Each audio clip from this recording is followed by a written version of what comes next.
Yeah, I know sometimes love can just be hard, and that's why you need the Love Doctors. Love Doctors. You are the love gurus. My husband won't sever ties with his awful family. We've been together for 5 years, and he grew up in just a horrible household. Even he doesn't like his family, and he just keeps trying to be kind to them, and they keep destroying his hopes and dreams of having a happy family life, but he never, ever will. They're terrible people, and I hate them, and I want them to just cut ties. How do I get them to see that they are toxic and to just let go? That's hard, though. If he knows, it seems like he knows they're toxic, but it's still his family. Yep. I think you just have to set some boundaries. Just say, do you see how they're treating you? I don't think we need to either help him out this much, or maybe let's only see him at holidays. Is it? And yeah, at this point, I assume it's affecting her as well. Mm-hmm. And I'm going to go ahead and... The hard part is, I've always been the type where your family, you do with it, whatever side of the family. So I think it's just got to be on him. You can try to lead him in that direction. Yeah. But that's all you can really do, I think. Yeah, unfortunately, I mean, that's still his mom and dad, right? Mm-hmm. That's who that is. So even if they super suck, he would have to come to that conclusion on his own. And I think it's kind of like when you tell somebody hey, this person you're seeing, I don't like them, I got a problem with them, and it kind of pushes them closer. It'll be the same thing. If you're really ragging on them all the time, it's going to make him kind of want to defend them, kind of make him really push more for them. If you just kind of leave him to his own devices, he may come to that conclusion on his own. But that's one he has to come to his conclusion on his own. Yep. I really think so. Yep.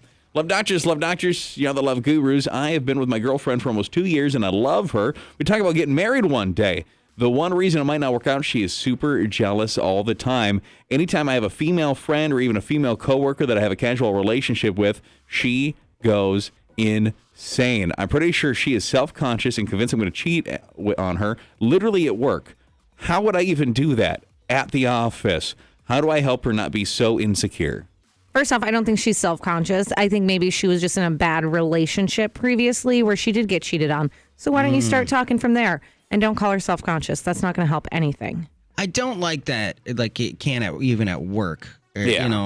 You don't really even make those choices. You didn't hire even the people around you. You're just your coworkers, I guess. So that's it's definitely extreme to me. Part of me is, I don't think that's going to change. Even though she pretended, I think she would always still feel that way. Even if you talk to her, I think that's just how she is. I do agree with Amy where she said something probably happened to her in her past that she is this way, but it's going to take some serious time for those wounds to heal then, I guess, if you're still having these problems. It makes me wonder, and maybe, Amy, you got some experience here in woman world. If she got to know some of these people a little bit more, would she be more comfortable, some of his female coworkers or women that he considers friends? If she spent time around them and felt like they'd kind of at the very least were acquaintances or friends themselves, maybe she'd feel more comfortable. Yeah, because then maybe she'll learn she'll see how they interact together. Maybe that would help.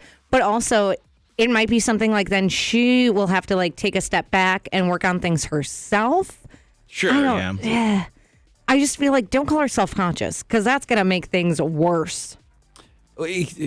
Throw a name out there, a descriptive term at somebody. You're going to be in a fight. Yeah. If you're going to be. And finally, Love Doctors, you are the love gurus. I broke up with my boyfriend a couple of months ago, and I've been dating some guys, but I've really not found one that I'm enjoying, and my friends say that my standards are way too high. I feel like if I lower them, I'd basically be settling. I feel like that I need to just kind of keep chasing the dream man as to what I'm looking for, and they think, no, it's time for you to be a little more realistic. Do you think my standards could be too high? Absolutely not. You know what you want. Go after what you want. Keep finding it until you find someone. But I also feel like you can't be on the prowl. You can't be looking for it. It will just come to you. Wait for love to find you. Yes. That goes. You know what I'd like to do? I think you just settle. I think you do what most Americans do. You settle. About third, fourth marriage, you'll get it right.